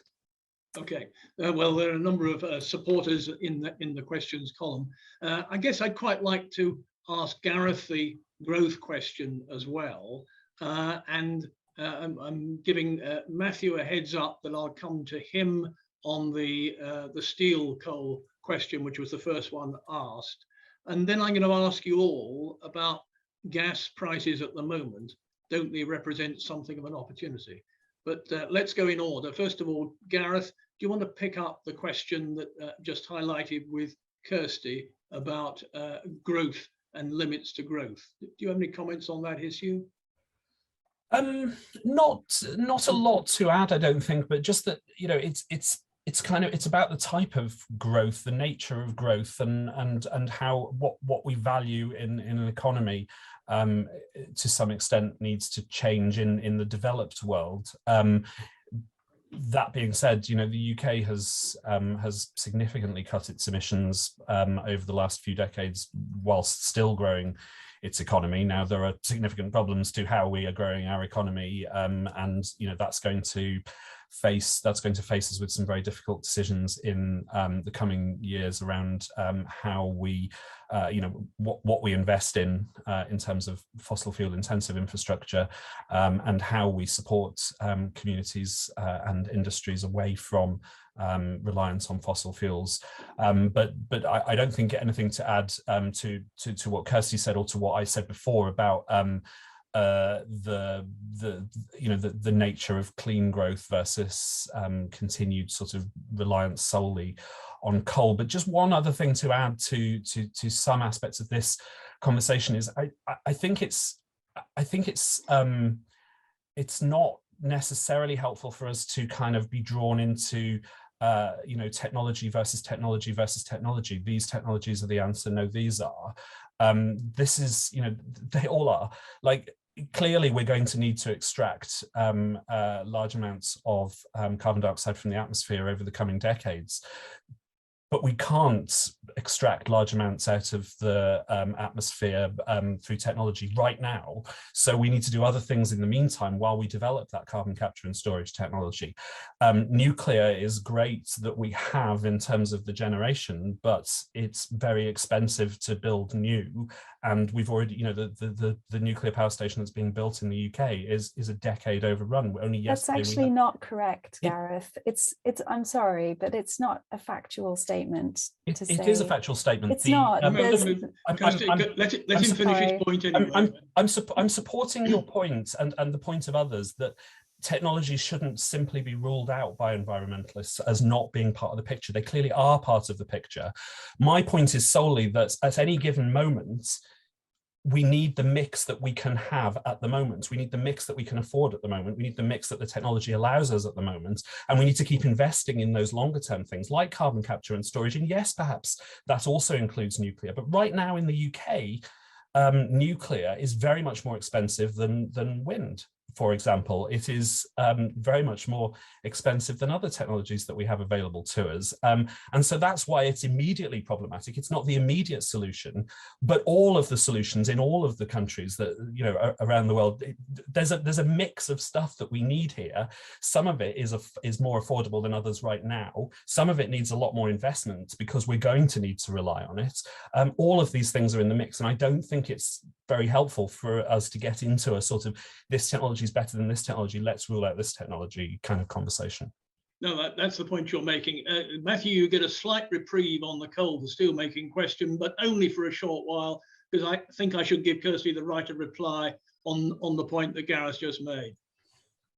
Yeah, no, I appreciate your comments that I don't think we should pit technologies against each other. And my point is that we should understand how offshore wind and solar got cheap, because we could apply that template very successfully to other clean energy technologies. And that's actually what has happened in many places around the world historically, and is happening now. I mean, the average cost of delivery for new nuclear is less than $4,000 a kilowatt globally, which makes it really competitive with other clean energy technologies. And it has we understand why the first of a kind, first in a generation, first in country technology was expensive, because it required a really big investment to restart the entire industry. But I'm sorry for interrupting you. I wanted to object to the sort of the bold statement that nuclear is expensive, like it's a sort of the big black box with a number written on it, when it's actually much more complicated and actually very resolvable, and with lots of track record and evidence. So just to finesse that point, you're not disagreeing that the CFD associated with Hinkley Point currently is significantly more expensive than, for example, the current offshore wind, but your point is it will change, and it can learn. There's a lot of offshore wind projects that are, that were being delivered at the same time that Hinkley was being built, for even a lot more than the CFD for Hinkley, for 140 quid a megawatt hour, and so on. It's just, it's not a very representative statement. And that's absolutely my point. Is you're investing in different things at different times. You can invest in a cheaper technology now that you can build up at scale, whilst you're investing in a less developed technology that needs to get to the point that this more developed and cheaper technology is. You end up with the mix that is needed is complex. And I apologize that in the process of trying to make a case for not pitting one technology against the other, I sounded as though I was pitting one technology against the other. So thanks for that, Gareth, and thank you both for resolving your initial disagreement in a rather a conciliatory way. So Matthew, we come to you with Bob Barnes's question, the very first one. We try not to censor questions here. I'm not sure how specific this is about COP26. It's coal for steelmaking in England, the question that's bothered a number of people for the last 12 months plus. What's your view on it, Matthew? So I'll touch on the coal for steelmaking question, and then if I may, there's just one or two reflections to make on that, the exchange as well, if that's please, yeah. Okay. So look, it's been a point of some public controversy. Obviously, I have to speak slightly careful as a government civil servant about what has been a particular project that's gone through various layers of planning process and inquiry. Obviously, we await the outcome. I assume we're talking about the Woodhouse Whitehaven project rather than Woodhall as the one in the question. But I think public statements by this government, including our Prime Minister, have given a fairly clear steer as to where the direction of travel is for new coal mines in this country. I think going on to that particular point, I think one of the things from my knowledge of that project, which was a little bit challenging, was that talking about distance to use of the coal that was being output from that particular project. Quite a lot. Some of it would have travelled down to South Wales, I believe, Port Talbot, but quite a large chunk of that would actually have travelled a fair way into the European market, and there were shipping arrangements put in, to come out of Hull.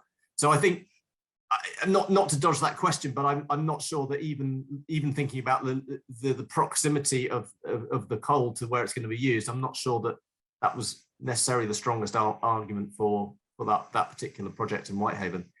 Just on a slightly bigger frame, I mean, it is evident that the debate around coal started on coal power a few years ago and was very firmly centered on that. It is, I think, quite striking how fast, particularly in Europe, the number of projects and the speed these projects are developing to decarbonize steel making. I think there's some impressive developments particularly our European partners. But I should also say, from a UK government perspective, we have put much more emphasis over the last couple of years on industrial decarbonisation. So I think we are also in the UK moving much more quickly than we were to think about how we decarbonize what was once thought to be a more challenging technology. The argument was made several years ago that we were doing well, for example, in offshore wind, and that was providing quite a lot of new generation, and that made it easier to smooth the retirement of some of the old coal that really couldn't be repowered. It was 40, 45 years old. I think now you're seeing a much more vibrant debate about, well, we need to grab the technology and hydrogen direct reduction, that sort of thing for steel, and do it quickly within the next 5, 10 years. So I'm not dodging that question, but I think the market is changing pretty fast for steel and the use of coal within steel, and I think that was probably also a factor in the way that project's being considered. Just to touch on a couple of tiny points, I think I'm not going to go one way or the other on the whole nuclear thing. I think it is very interesting to see that in the UK we've made tremendous advances in driving down the cost of offshore wind. And I remember being in DEC at a similar time to Gareth and looking at some strategy papers going, because the initial cost curve for offshore wind went the wrong way as we moved initially out from shallow, essentially onshore winds, what we then sort of put in shallow seas, then we went deeper. The cost curve started to go the other way. So we rode a very significant cost reduction curve, and that's provided huge benefits. But from a UK policy perspective at the moment, we're not going one side or the other on the fence, and we're pursuing Hinkley. And I think the recent announcements to think about how we use different regulated asset-based models for future development shows that there is a need to keep those options open. Short-term ones we can deploy, and also some of the longer-term ones. So I think other countries are going to look at this in a similar way and decide they're going to need to balance that mix. One of the issues, I guess, is that when we looked at the way we structured our COP conversation, and I agree with Kirsty, there was more nuclear in the conversation in the halls this year, which was noticeable. But I think if you are to look at the current sort of IEA projections as to where we think the real growth is in terms of clean energy technology, we did look at the deployment of more conventional renewables as probably being the bigger expected growth market at the moment. Now, that isn't to say there might not be some disruptive technological development, the kind of thing that Kirsty's talking about. But I think our assessment, looking at a sort of where we should be focusing in terms of unlocking that potential and unlocking those markets, I think we were, if you look at those kind of projections, it is quite heavily focused on the solar and wind deployment at the moment. One tiny other thing, I think Gareth made a really interesting point about what happens in other countries in terms of the way they plan stuff. I just come back to the thing of the speed of change of the technology curves for renewables is unprecedented. The sort of exponential cost reductions we're seeing are very, very hard for policymakers to keep up with, even in well-developed, high-capacity economies. And I think for countries in Africa and developing countries where there is less capacity, less experience, there is a greater reliance on international support and capacity to think about how you're going to plan that new system. And I think one of the challenges, you said, well, why doesn't it just happen? Why don't we just have distribution? This is a new paradigm, this is a new model, and it's quite hard to apply those new models and get investment for it in countries where you've got relatively limited experience and capacity. So I think there's a real responsibility for us as the international community to be transferring the knowledge we're gaining about these new technologies, the new ways to balance supply and demand into these economies faster, which have probably been, receiving sage advice from heavy coal economies saying, well, we did it this other way. We predicted demand and we built to match it. So I think we have to remember that, we have an important role to play in terms of unlocking that potential. Too many points there, Michael. Not at all. I'll throw it back to you. That's great, Matthew. So I give the three speakers a bit of a heads up as to where we're going. We've got about 15 minutes or so left. So I'd quite like to hear your views on my own question regarding the very high priced gas prices right across Europe and beyond, and why we're not seeing that initiate a move away from gas to a visible extent. Or if we are, to point out where it is. But when I come to Kirsty, I'll go to Gareth first on that. When I come to Kirsty on the same question regarding gas, I'll make sure that she answers the question that's being asked in the questions and answers about the name and how we get more access to the project you talked about. And by the way, I haven't forgotten, you challenged us all to name the country which decarbonized from coal in 10 years. I think you're going to have to give us the answer. So we'll cover that and the gas question, starting with Gareth, and then we'll take one final question, which I think Martin Fry's question is an interesting one because it's about focusing on the demand side, and I'd like to get your comments on that. So in order, we're going with Gareth on the gas question. High prices for gas. It's a fossil fuel. It's half the emissions, but it is still half the emissions of coal-fired plant. So it's part of the problem. Doesn't the current gas price phenomenon, spectacular phenomenon from where I'm sitting, doesn't that help the problem? I mean, it depends where you're talking, I guess. It's economies that still heavily rely on coal. Gas can be a bridging technology potentially if developed countries are not are not funding the transition sufficiently to leapfrog it. But here in the UK, it presents a problem and an opportunity. The immediate problem is obviously the costs for consumers and the threats of putting even more people into fuel poverty than are in fuel poverty now. So there's an immediate kind of policy problem for government to address in not adding even more to the cost of living crisis for people in the UK. But in opportunity terms, it very clearly signals that we are too reliant on a fossil fuel that we need to import from, best case Scandinavia, worst case further afield, and sort of less reliable partners. And we are in a position to replace that with more reliance on renewables. I think we should probably hope that it hastens that. Any comments on heat? Because we use an awful lot of gas in heating. I mean, the heat question is clear. It needs government to step up with the policy and investment solution that transitions us away from reliance on gas for heating. There's a very clear technology alternative in the form of heat pumps, and the heat strategy needs to be matched with the program that, I mean, we've just seen a committee of MPs criticize the process around the Green Homes grants from last year.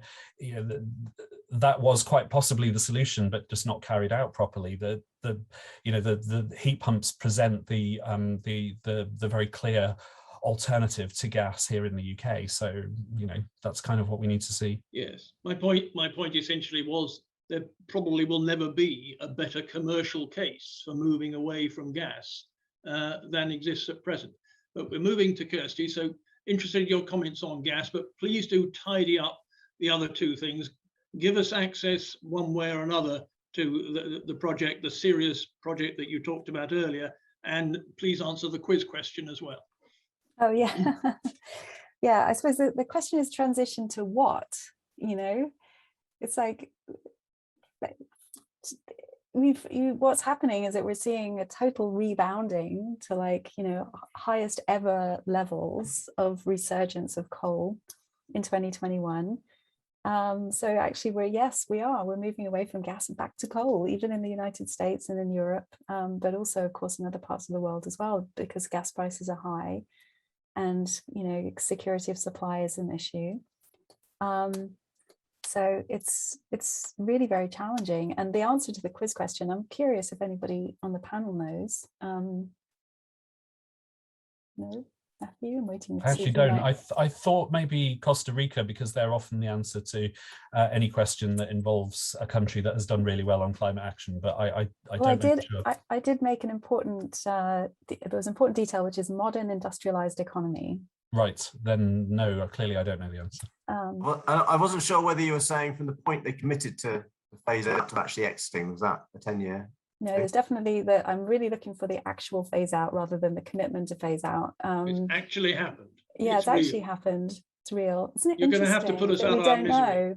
Well, I find this sometimes I ask this as a kind of quiz question of, you know, which countries have already successfully achieved a completely clean electricity grid, which is the sort of first metric for climate success. And there's a sort of handful of modern industrialized economies that have done that. And those are, of course, Norway with hydro and Iceland with geothermal. But then in addition, there's also a few others, Sweden and France and Switzerland, and Brazil, and they've all done that with a combination of nuclear and renewables, completely clean electricity grids, whilst growing their economies and having very low energy prices.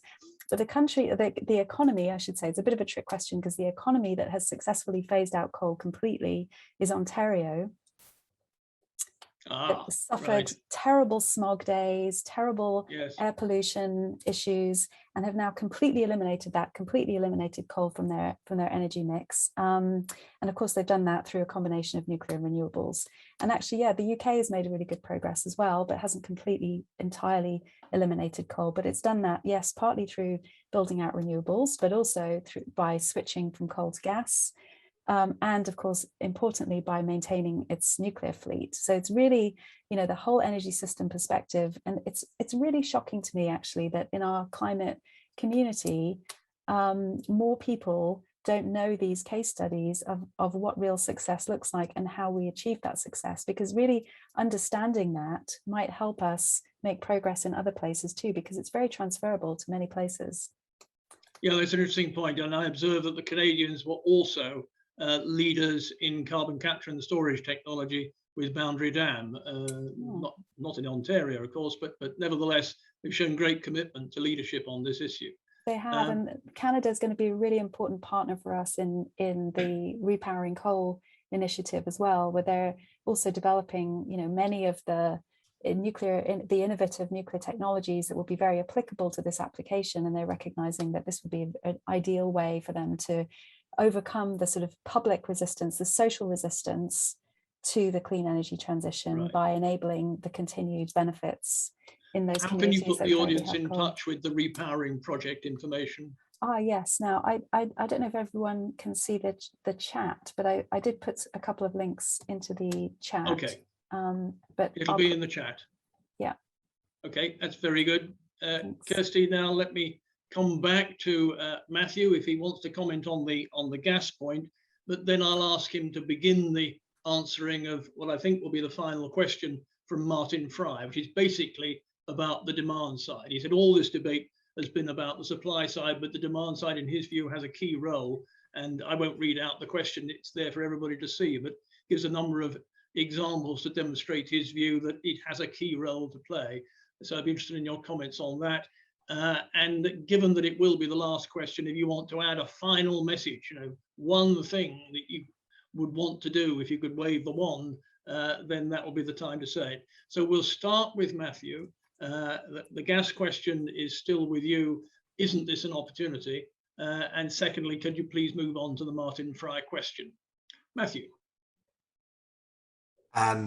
So on the gas side of things, I mean, just a small comment. I mean, I suspect it will trigger significant shifts in investment, but it takes time. And this is the problem with all of this, is that you get these rapid shocks, and then it has to filter through. It has to filter through policy, it has to filter through investment. It changes, and you know, I mean, anyone who's read sort of Dieter Helm and other people, you know, going back through the 70s, etc. I mean, you know, it takes a few years for things to actually react to that real shock, and it's an unprecedented shock on the gas price. I think short term it may. I mean, there is a danger, and I think reading comments by Fatih Birol on the IEA, there's a danger people misinterpret what's just happened as being something to do with the sort of the riskiness of the transition, and I think he's been quite clear about, you know, this is actually you know, issues on the supply side, and we need to be diversifying our energy mix even faster. I think the other thing, just to link it back to the buildings piece as well, my previous role at DEC was more in this space. I think it's tempting to think that this will suddenly spur consumers in to go and act. And I think one of the worries I've got a little bit about this is that, you know, consumers tend to have a relationship with their energy supplier about how they heat their homes and power their homes. And one of the problems we've got right at the moment is we've got a lot of disruption in the supplier market, which is, you know, so who's the trusted voice in terms of thinking about how you're going to repower your home? So I think the short-term disruption can perhaps have a little bit of a chilling effect on consumer sentiment. They feel like they need to do something, but you know, that consumer journey was something that is still quite challenging. And again, building up the supply chains. I mean, you know, the 600,000K installation figure for heat pumps for 2028 is a really strong target that's been set. And you know, I think we're learning more and more about how to do this in the UK, reduce our gas heating demand, but that requires, you know, significant and steady supply chain build up to build up consumer confidence and quality. So there's, you know, these sudden shocks, hopefully it will drive some of that change going forward. But it may take some time. I'm just going to say the Martin Fry question. Yeah, so there's just two things I'm going to say, conscious of time. One, let's not forget that the UK electricity system increased its efficiency quite considerably over the last decade. So it wasn't just about renewables, it wasn't just about shifting from coal, but there was a marked, I think it was a 10% improvement in energy efficiency, which reduced demand. So that's a critical part of the UK story, which sometimes gets overlooked. You know, there are elements in there in terms of the way we've shifted our manufacturing base and deindustrialized to some areas, but bringing that demand down was a critical part of the way we managed the transition. And I'm just going to put one final push out to say that, you know, in all the stuff I said about COP26, we were still at BEIS hammering the case for energy efficiency. And I'm just going to, you know, colleagues worked tirelessly with the IEA to put together the biggest single ambition statement on shifting product energy efficiency. So they've got countries like India, Indonesia, Korea, and Japan all committed to a 40% improvement in so doubling energy efficiency standards in devices that make up 40% of electrical demand. So that was, you know, it is always slightly the unsung hero sometimes, but it was very much still a real focus of our approach when we went through to COP. I'm going to stop there in interest of time. Yeah, thank you, Matthew. And just to endorse what you last said, so often energy efficiency is a bit unsung in its heroism, but it seems to me that, you know, one of the consequences of having extraordinarily high power prices at present is that it may well cut through at these levels of prices and the ones we'll be seeing in the first part of next year. Gareth, you're next on the Martin Fry question and your final punchline. Oh gosh, I don't think I have a final punchline. I'll see if I can come up with one while I talk. I should do the pub quiz kind of claim that Kirsty cheated by asking a question with a different. No, I mentioned Canada earlier, so I was sort of feeling half vindicated by that, but I still didn't know it was Ontario. But the energy efficiency point, absolutely, it's a complete no-brainer, and it gets neglected. There is no point in, you know, as an individual, there's no point in you know, putting heat pumps in and installing renewables and everything if you are just leaking energy all over the place because your home is not built to standards of energy efficiency. Same if you're a business. So, you know, on a UK scale, it makes no sense for us to be making the transition without also managing our reliance on how much of it we use, particularly as we're going to be relying more on electrifying things, on relying more on electricity. Managing how much of that we need is critically important, and it should be you know, as the chairman of the Climate Change Committee, Lord Deben, never fails to say, it should be a scandal that construction companies are still building houses to very, very poor standards of energy efficiency, not only adding to the problem in the long term in terms of the policy solutions and the UK's ability to decarbonise, but also adding cost and lack of quality of living onto the homeowner who buys that home. It's in the power of government to do more about this. It's in the power of local authorities when making planning decisions to do more about this, and yet we keep on letting people add to the problem by building more homes that are not energy efficient. I'm using homes as an example, but I mean, you know, it applies in any context. It applies in the context that Matthew talked about in terms of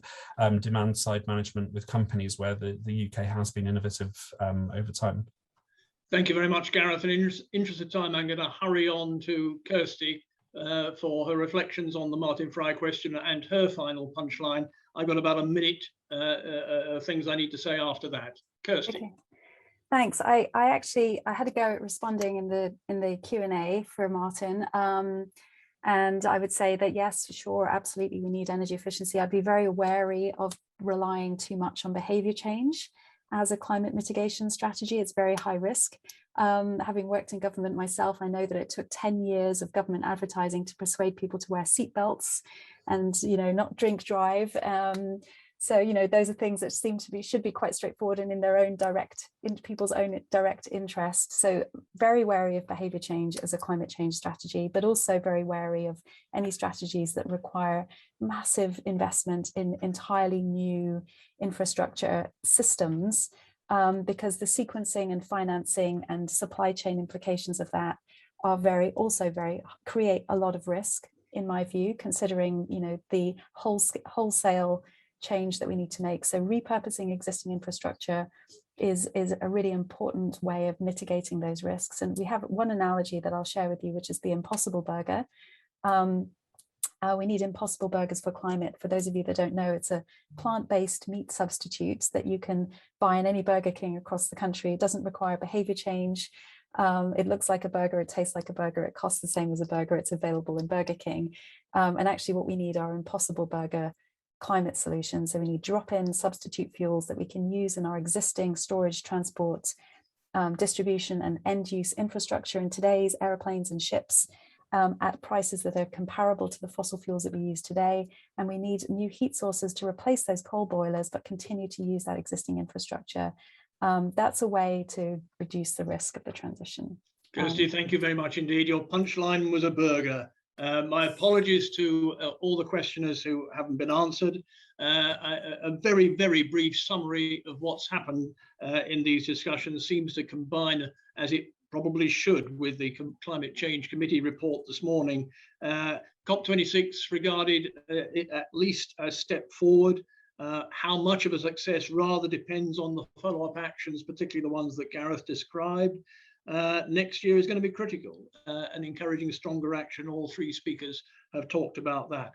I want to thank the speakers very much for doing such a good job and contributing so freely to this debate. I do want to let everybody know that the next dates for these series of meetings are the 31st of March and the 28th of June. For your diaries, the 31st of March. We have as a theme the current energy retail market crisis and where it takes us. And in June, it'll be the future of energy codes and the ESO. So 31st of March, 28th of June, ideally physical meetings, more about them later. And finally, please complete the feedback form, which will appear very soon after we've concluded, so that we can continue to improve these debates. And even more finally, enjoy Christmas and the winter. See you in the spring, I hope in person. Thanks to everybody involved. Goodbye for now.